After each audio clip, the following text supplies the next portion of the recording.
Fishing Town. Dito tayo, kasama natin yung Paklan Brothers. Sila yung third sa Pananggalap tournament sa Paris. Congratulations sa inyo. Hello, Fishing Town. Ako si Dominic Maclan, 27 years old. Nag-start ako fishing siguro mga 10 years ago, kaya lang on and off. Start ako sa freshwater, sa bass fishing sa Pantabangan. Then nahinto, then yung pandemic, nag-start ulit. Yeah, nag-start naman sa jigging and shore casting. Hello, Fishing Town. Ako si Dominic Maclan, kumpanya. 28 years old. Ay, birthday lang pala. 28 years old. So yun, halos lagi kami sabay nag-fishing.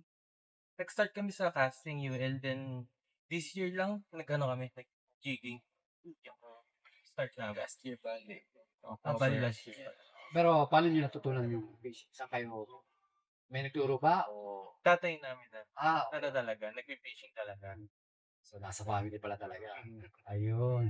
So, ang tanong ko, ano yung unang nyo natutunan? Sa salt ba o sa freshwater? Freshwater. Actually, fish pan muna. Fish pan, Mga, tilapia, ganyan. Oo, basic yan. Then nagkayan, Pantabangan, bass fishing. Ano yun? Nagustuhan nyo naman agad? Okay. So,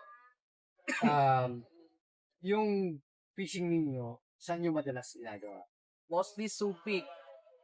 Kasi may casting sa Malawaan. Then, pag nagbo-boat naman kami sa Subic din, Moong then gilid ng Grande Island. Tapos sa freshwater naman, Pantabangan. Okay. And halos same na kami kasama naman lahat. Then lately, Zambales madalas. Yeah, Zambales. So, bakit fishing? Bakit yun na punta na talaga sa fishing? Nagustuhan na ito? Nangga stress talaga. Kahit walang huli, may huli. Nakaka-relax naman talaga. Tama. Tsaka ito ba, sa tingin nyo, mga 10 years from now, yun pa rin yung hobby nyo? Oo naman. Ito yung tanong, ano yung paniniwala nyo? Skills o luck? Pansin. Actually, pakayas lang sila eh. Kahit gano'ng kadaling, walang isda sa spot na yun. Wala din. Pero ang skills pa sa akin, paghanap niya ng spot, then paano mo i-preview yung isda, then yung technique, kung ano yung gusto ng isda. So, pakayas lang. Ayun. Ikaw ba? Ganun din. Ganun din, no? Both talaga eh. Hindi. Kaysa more on luck.